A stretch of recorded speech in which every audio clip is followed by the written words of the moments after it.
Maithili express की शानदार प्रस्तुति।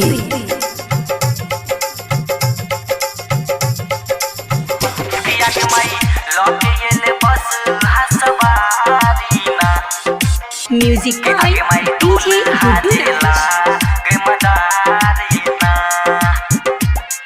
खुशी रिकॉर्डिंग स्टूडियो बलुआहा।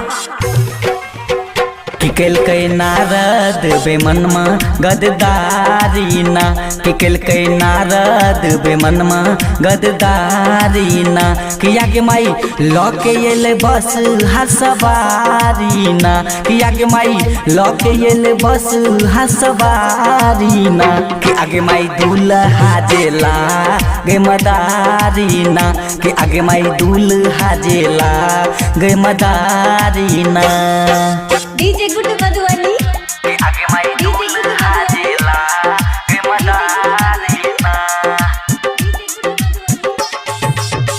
कि आगे माई लौके एले बस हसवारीना।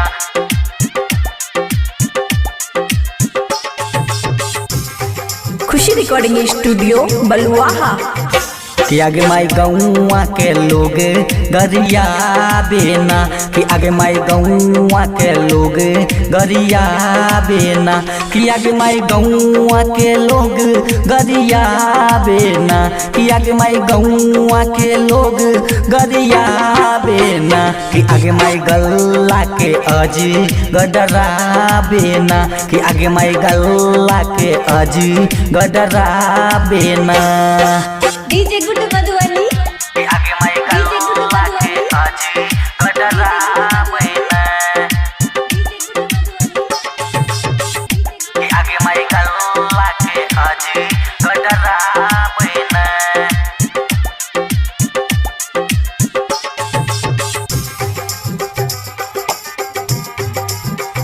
कि आगे माई भूत पीछा से छे बरातीना, कि आगे माई भूत पीछा से छे बरातीना, कि आगे माई भूत पीछा से छे बरातीना, कि आगे माई भूत पीछा से छे बरातीना, कि आगे माई धक धक धर कई छातीना, कि आगे माई धक धक धर कई छातीना। खुशी रिकॉर्डिंग स्टूडियो बलुआहा।